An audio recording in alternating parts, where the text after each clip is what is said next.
Pemirsa masih di IDX Session Closing dan kami juga masih mengundang Anda untuk bisa berpartisipasi di WhatsApp interaktif kami seperti yang tertera di layar televisi Anda nantinya. Dan sebelum kita lanjutkan perbincangan, kita akan coba lihat terlebih dahulu saham-saham pilihan apa saja yang direkomendasikan di tengah pelemahan dalam indeks harga saham gabungan. Ya, dapat Anda saksikan grafis di layar televisi Anda pemirsa. Saham pilihan yang pertama ada Akra, direkomendasikan buy, supportnya di 12.30, resistennya hingga ke 1.380. Kemudian ada saham Dewa pemirsa juga direkomendasikan buy, supportnya di 125, resistennya hingga di 145. TAPG yang kebetulan masuk ke dalam listed kita hari ini bertahan di zona hijau, supportnya di 770, resistennya di 845. Goto direkomendasikan buy, supportnya di 71, resisten hingga ke 81. Akra, Dewa, TAPG, dan Goto, dan lagi-lagi keputusan investasi tetap ada di tangan pemirsa IDX Channel. Pak Aga, 4 saham pilihan yang Anda rekomendasikan. Yang pertama ada Akra, Pak. Menarik, ketika indeks harga saham gabungan di perdagangan hari sebelumnya, Akra masih bertahan di zona hijau, Pak. Tapi hari ini tampaknya berbalik arah ke zona merah, melemah di 5,34%, ditutup di 12.40. Masih terjaga tidak, Pak, level support untuk Akra? Untuk Akra di level penutupan level 12.40 masih cukup baik. Mengingat kita lihat hari ini koreksi dari Akra juga cenderung low volume ya. Sebab hari sebelumnya Akra diperdagangkan dengan volume yang cukup masif ya. Kenaikannya juga sekarang kalau koreksi wajar menurut saya. Cukup menarik Akra di area 12.30 sampai area 12.50 untuk entry-nya, Pak. Penutupan hari ini di 12.40, ketika sesi pertama dibuka di Senin pekan depan, sudah bisa langsung entry, Pak, untuk Akra? Boleh, untuk entry bertahap dari 12.50 sampai 12.30. Resisten terdekat untuk Akra? Untuk resisten terdekat untuk Akra berada di level 13.25 sampai ke level 13.80. Dari sisi teknikal, Akra sudah mengalami tekanan yang cukup dalam di beberapa waktu terakhir meskipun di sepanjang perdagangan Februari mencoba untuk bangkit ini, Pak. Bagaimana Anda lihat dari sisi pola untuk Akra? Apakah cocok untuk jangka menengah dan panjang atau lebih ke arah trading saja untuk Akra? Untuk Akra sendiri saya lihat cukup oke ya, Pak, untuk jangka menengah karena saya lihat juga di sini Akra sudah reversal ya dengan membentuk yang namanya higher high dan juga higher low. Ini merupakan kondisi pola yang cukup baik apabila masih mampu dipertahankan oleh Akra. Ada indikasi perubahan pola dari tekanan yang cukup dalam untuk berbalik ke positif kembali untuk Akra? Trennya maksudnya, Pak? Trennya menurut saya sudah reversal untuk kembali uptrend, Pak. Baik, penutupan hari ini melemah di 5,34% di 12.40, saham pilihan yang pertama, supportnya masih terjaga dan sisi volume penjualan juga tidak terlalu tinggi. Kita beralih ke saham pilihan kedua, ada Dewa pemirsa juga direkomendasikan buy, supportnya saya ulang kembali di 125, resistennya hingga ke 145. Analisis dan pertimbangan, Dewa masuk ke dalam salah satu saham pilihan, Pak Aga. Untuk Dewa sendiri, kenapa saya masukin ke rekomendasi? Karena saya lihat Dewa ini koreksinya cukup kecil ya, Pak, untuk dilihat dari volumenya. Cuman karena hari ini indeks juga penurunannya masif ya, 3% IHSG, otomatis saham-saham ini juga ikut terseret koreksi. Nah, namun saya lihat saham Dewa ini masih terjaga di fase uptrend ya, Pak, dengan level entry di 125 sampai ke 132. Untuk di harga sekarang 124 ini juga merupakan area yang cukup baik ya apabila Senin nanti dibuka masih di kisaran harga ini, boleh cicil buy secara bertahap. Baik, ketika skenarionya koreksinya berlanjut, Pak, ke 120 atau mungkin ke 119? Apabila koreksi berlanjut ke area 119, perlu diperhatikan bahwa level stop loss dari saham Dewa ini sendiri berada di bawah level 118. Jadi apabila besok terjadi penurunan ke level 119, apabila para investor traders mau masuk, perlu diperhatikan level 118-nya sebagai level stop loss ya. Baik, di penutupan hari ini masih di 124, melemah cukup dalam di 8,15%. Lagi-lagi keputusan investasi tetap ada di tangan pemirsa IDX Channel. Kita beralih ke saham pilihan yang ketiga, ada TAPG. Kebetulan juga masuk ke dalam listed company update kami hari ini terkait dengan rilis kinerja mereka yang cukup baik di sepanjang 2024. Di tengah pelemahan dalam indeks harga saham gabungan, TAPG bertahan menguat di atas 4%. Analisis untuk TAPG. Untuk TAPG direspon positif ya. Yeah. Pas pembukaan hari ini sempat menguat sampai 9%, menyentuh level 860. Namun karena memang lagi-lagi penurunan indeks menyebabkan terseretnya juga saham-saham lainnya seperti saham TAPG ini. Namun TAPG cukup menarik apabila di hari Senin terdapat koreksi sampai ke area 775 sampai area 790, para investor boleh ancang-ancang untuk cicil beli di situ. Penutupan hari ini di 805, tapi dari sisi teknikal bagaimana Anda melihat penguatan dari sisi volume di sepanjang perdagangan hari ini, Pak? Mendukung tidak? Mendukung, Pak. Sangat menarik untuk TAPG ini. Baik. 805 menguat di 4,55% di tengah kejatuhan indeks harga saham gabungan, dan level yang direkomendasikan saya ulang kembali di 775 dan di 790. Penutupan hari ini di 805, tunggu koreksi sehat untuk TAPG. Dari TAPG kita bergeser ke saham pilihan yang terakhir. Dari teknologi ada Goto, juga direkomendasikan buy, lebih cenderung stagnan Pak ketika dari beberapa saham teknologi lainnya sudah mengalami kenaikan yang sangat signifikan. Analisis Anda untuk Goto? Untuk Goto sendiri masih cukup kuat dengan tren uptrendnya ya Pak. Kita lihat masih terjaga sekali untuk sekarang ditutup di level 75. Goto ini menarik di level 74 apabila terkoreksi level 74 sampai ke level 71, investor boleh mengambil ancang-ancang untuk buy di area tersebut. Dengan resisten terdekat? Dengan resisten terdekat berada di level 79 sampai di 81. Oke, masih ada ruang ya untuk Goto untuk kembali di atas level 80-an. Penutupan hari ini di 75, posisi buy untuk Goto ada di kisaran 74 sampai dengan 71. Tunggu koreksi lanjutan dengan target terdekat di 79 dan 80. Empat saham pilihan yang direkomendasikan dan lagi-lagi keputusan investasi tetap ada di tangan pemirsa IDX Channel. Pak Aga, kita hold terlebih dahulu. Saya akan coba sampaikan update penutupan perdagangan di sesi kedua hari ini dan juga beberapa informasi grafis yang berhasil dihimpun oleh tim redaksi kami.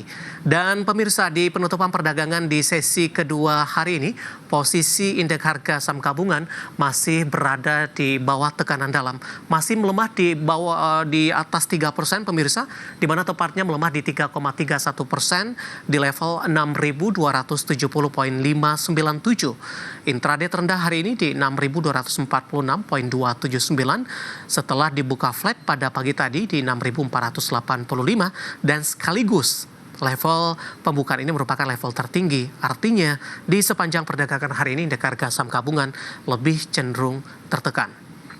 Langsung saja kita ke grafis yang pertama. Seperti apa update penutupan beberapa indeks lainnya di tengah tekanan dalam indeks harga saham gabungan. Seperti MNC 36, ini mengalami pelemahan yang cukup dalam di 3,76%. Jakarta Islamic Index juga melemah di 5%. Selanjutnya ada LQ45 melemah di 3,80%. Sudah berada di level 700-an. Rotasi pergerakan sektoral ke grafis selanjutnya. Barang baku hari ini memimpin pelemahan di 5,55%. Infrastruktur juga tertekan di 3,77%. Energi melemah di 3,59%. Dan teknologi hari ini juga ikut menjadi pemberat di 1,26%. Ke grafis selanjutnya, saham-saham hari ini yang mengalami penguatan signifikan pemirsa dan masih bertahan di zona hijau di tengah tekanan dalam indeks harga saham gabungan.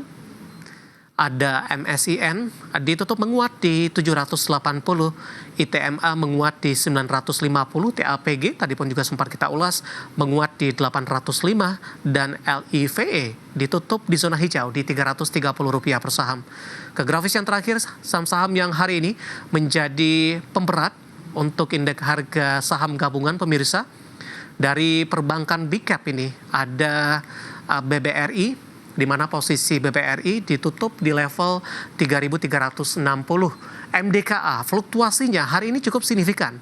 Beberapa menit yang lalu masih bergerak di zona hijau, posisi saat ini berbalik arah melemah 3,78%.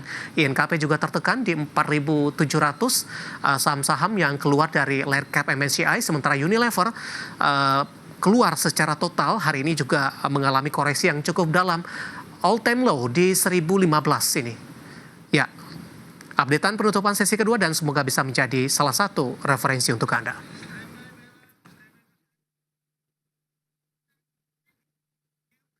Kita akan jeda kembali dan tetap di tempat Anda. Masih ada beberapa pertanyaan di WhatsApp interaktif kami. Nanti kita akan coba ulas. Kami akan segera kembali sesaat lagi. Kita sudah sampai di segmen terakhir dan terima kasih untuk Anda yang masih bergabung bersama dengan kami. Pak Angga, kita lanjutkan kembali Pak. Beberapa pertanyaan kita akan bahas di segmen ini. Waktu kita cukup terbatas. Kita akan ulas semaksimal mungkin ini. Yang pertama pertanyaan Bapak Jason dari Jakarta menanyakan ICBP. Ambil posisi di 9.000 Pak. Hari ini ditutup di 10.450, masih profit sebenarnya. Tapi dalam beberapa hari terakhir saham-saham konsumen primer lebih cenderung tertekan ini menjelang Ramadan. Bagaimana Anda melihat posisi di 9.000 penutupan hari ini? Masih direkomendasikan hold atau di cut loss saja? Untuk ICBP jika punya di harga 9.000-an, menurut saya masih cukup oke untuk di hold. Karena support ICBP itu berada di area 10.100. Jadi apabila masih di 9.000-an berarti masih sekitar untung profit ya 5%. Masih cukup oke untuk di hold. Namun perlu diperhatikan apabila ICBP menjebol di bawah level 9.900, itu justru akan cenderung kembali menguji supportnya di level 9.700. Perlu diawasi, sekarang kan penutupan di 10.450, perlu diawasi di level 9.900 ya. Baik, sudah profit sebenarnya, tapi khawatir nih dengan volatilitas yang terjadi dalam beberapa hari terakhir, masih direkomendasikan di hold saja, dengan level support yang bisa diperhatikan di 9.100, dengan mengambil posisi 9.000 ini masih termasuk tergolong aman ya Pak, meskipun profitnya ya mengalami penurunan. Selanjutnya menanyakan saham BNGA Pak, dari Arsy Shailendra dari Jakarta Timur. BNGA untuk saat ini sudah cukup dalam mengalami downtrend. Apakah cocok untuk entry di harga penutupan hari ini, Pak? Untuk BNGA sendiri sekarang sudah berada di posisi sama ya seperti posisi di bulan Juni 2024. Rekomendasi saya masih wait and see terlebih dahulu. Kalau ada pantulan atau membentuk candle hijau di beberapa hari ke depan, baru bisa entry ya. Karena untuk lebih safe aja seperti itu sih Pak. Untuk meminimalkan profil risiko begitu ya Pak? Betul. Untuk BNGA, Bapak Arsy Shailendra dari Jakarta Timur. Selanjutnya kita bergeser menanyakan saham BBRI, tadi pun juga sempat kita ulas sebenarnya, tapi posisinya pada nyangkut ini Pak. Yang pertama, saya akan coba cek ini Bapak Robertus, BBRI nyangkut di 4.103, sangat tinggi. Kemudian menanyakan BBRI dari Ibu Ika dari Jakarta, kalau sudah terlanjur masuk di BBRI di kepala 4.500 ini Pak. Yang pertama nyangkut di 4.100, Ibu Ika di 4.500. Di hold saja, averaging down? Menurut saya untuk averaging down masih cukup risky ya, beresiko. Ya, mungkin dari saya apabila BBRI ada namanya technical rebound, berhasil tutup gap ke angka 3.600, boleh dipertimbangkan untuk di-reduce posisinya atau dikurangi sebagian dulu. Untuk average down, nanti dulu tunggu adanya tanda reversal yang terkonfirmasi, Pak. Baik, penutupan hari ini 3360, 3600 direkomendasikan untuk averaging down BBRI untuk 2 pertanyaan masuk di WhatsApp interaktif kami. Kemudian ada Bapak Joshua Nainggolan dari Lampung menanyakan saham ADI, Pak, dari konstruksi BUMN Karya. Punya harga average di 172. Ada peluang ke 150 tidak dengan koreksi dalam hari ini? Untuk koreksi ADI, menurut saya ini yang perlu dijaga dari ADI ini adalah level 168-nya. Dan kalau kita lihat dari volume hari ini ada kecenderungan untuk lanjut koreksi di hari berikutnya ya. Kalau tadi harga average di 172, apabila besok ada pantulan sedikit ya di pembukaan, saran dari saya untuk di reduce terlebih dahulu, dikurangi dulu porsinya Pak. Oke. Penutupan hari ini di 170 melemah di 6,08%. Dan posisinya tidak berbeda jauh dengan level entry yang diambil oleh pemirsa yang sudah berpartisipasi di WhatsApp interaktif kami. Selanjutnya Ibu Lestari dari Jakarta menanyakan saham brand Pak, baru ingin masuk, direkomendasikan tidak? Untuk brand sendiri, kalau baru ingin masuk, lebih baik menurut saya masih wait and see terlebih dahulu Pak. Untuk lebih safe-nya ya, kita perlu lihat apakah brand ini berhasil bertahan ya di atas level 6.500 seperti itu untuk lebih terkonfirmasi aman ya untuk di entry. Kalau untuk sekarang better mendingan di wait and see terlebih dahulu Bu. Baik, artinya buy on breakout Pak di atas 6.500 untuk brand. Betul, harus dikonfirmasi dari penutupan dan juga volumenya. Baik, selanjutnya kita beralih ke Bapak John dari Jakarta menanyakan saham ASII Pak. Ini juga nyangkut posisinya di 5.000-an. Analisisnya seperti apa dan rekomendasinya masih bisa di hold tidak Pak? Untuk ASII hari ini penurunan tadi cukup dalam, cuman di akhir sesi ada cukup di counter ya, membentuk candle hammer. Kalau menurut saya posisi di 5.000, kalau misalnya ASII ada pantulan ke level 4.800, itu boleh di reduce sebagian dulu, seperti itu. Apabila mau melakukan average down, tunggu terkonfirmasi apabila ASII berhasil bertahan di atas level 4.850-an. Baik, penutupan hari ini di 4530 melemah di 1,31%, Bapak John dari Jakarta. Dan lagi-lagi keputusan investasi tetap ada di tangan pemirsa IDX Channel. Selanjutnya menanyakan Telkom Pak, tidak menyebutkan nama dan lokasi untuk saat ini, nyangkut di 2.800-an Pak untuk Telkom. Untuk Telkom sendiri masih cukup risky ya apabila mau melakukan namanya averaging down ya. Karena saya lihat di sini candle Marubozu merah dengan volume yang cukup besar, tidak ada perlawanan sampai akhir sesi. Dengan menurut saya kecenderungan Telkom ini masih akan membuat lower low di hari berikutnya. Apabila Telkom bisa ada pantulan di hari-hari berikutnya menyentuh ke level 2460 sampai level 2500, 2520 ada baiknya untuk di reduce posisi sebagian Pak. Baik, posisi penutupan hari ini di 2350 melemah di 5,62%, dan lagi-lagi keputusan investasi tetap ada di tangan pemirsa IDX Channel. Waktu kita cukup terbatas, pembahasan tadi tampaknya sekaligus mengakhiri kebersamaan kita untuk kali ini. Terima kasih sudah berpartisipasi di WhatsApp interaktif kami, dan silakan bergabung bersama kami kembali di waktu dan di program yang sama di perdagangan di minggu depan. Pak Angga, terima kasih juga sudah berpartisipasi. Sehat selalu Pak. Terima kasih Pak David. Baik, ada Bapak Agananda, Investment Education Officer, Yes Invest PT Yuanta Sekuritas Indonesia. Dan pemirsa jangan lupa saksikan program Prime Market Highlight yang akan tayang pada pukul 20 waktu Indonesia Barat. Karena urusan masa depan harus terdepan. Aku investor saham, saya David Sun Oval, pamit undur diri. Sampai berjumpa kembali.